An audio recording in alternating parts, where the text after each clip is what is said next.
has raised concerns over the escalation at risk in the Democratic Republic of Congo. He highlighted the dire situation in Goma, where bodies of those killed in the violence remained in the streets. Morgues have reached full capacity, and hospitals are also, and of course, and health centers rather, are also overwhelmed with injured persons. Details of that in this report by Mamadi Barrow. The ongoing conflict and repeated mass displacement in the Democratic Republic of the Congo, DRC, have created ideal conditions for the rapid spread of endemic disease, particularly in displacement camps and surrounding communities in the Kivus. Cholera, measles, and malaria continue to pose serious health threats, along with chronic malnutrition. According to reports, cholera cases have surged to more than 22,000, resulting in at least 60 deaths in 2024. Measles has also spread alarmingly, with nearly 12,000 reported cases and 115 fatalities. Malaria remains a persistent concern, further exacerbating the dire health crisis in the region. Meanwhile, United Nations spokesperson Stephen Dujarric informed journalists in New York that the severe shortage of drinking water in Goma is forcing residents to rely on treated water from Lake Kivu. Humanitarian colleagues say they're concerned about escalating health risks with the rainy season intensifying. There are still bodies of people who died in the violence lying in the streets of Goma. Our colleagues tell us that morgues are at capacity and hospitals and health centers are overwhelmed with injured people. While efforts to chlorinate water are underway with the support of our humanitarian partners, the lack of drinking water is forcing people in Goma to rely on untreated water from Lake Kivu. Economic and other activities are gradually resuming, but schools and banks remain closed.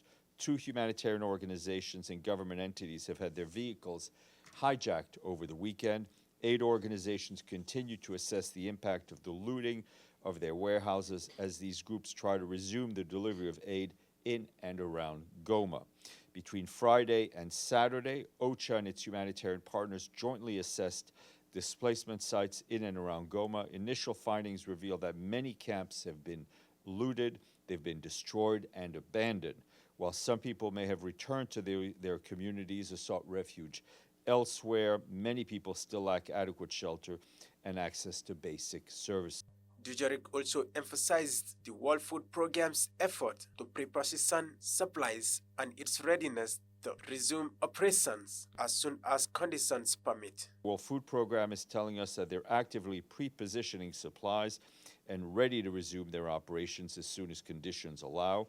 The agency is also strengthening preparedness efforts in neighboring countries, working with UNHCR, with IOM and others to develop contingency plans.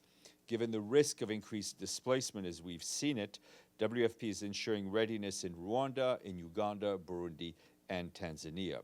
And as a reminder, 1 out of every 4 people across the DRC faces acute hunger, including children and pregnant and nursing women. Armed violence, continued conflict, and soaring food prices are obviously key drivers in the DRC's food insecurity. The fall of Goma to M23 rebels has sent shockwaves across the region, raising fears of a broader conflict. The memory of the brutal Congo War of the late 90s and the early 2000s remains vivid when 7 African militaries intervened and an estimated 5.4 million Congolese lost their lives. Before the M23 advance, over 700,000 internally displaced people had been sheltering around the provincial capital. But as the Rwanda-backed rebels closed in, hundreds of thousands fled, fearing violent clashes with DRC troops.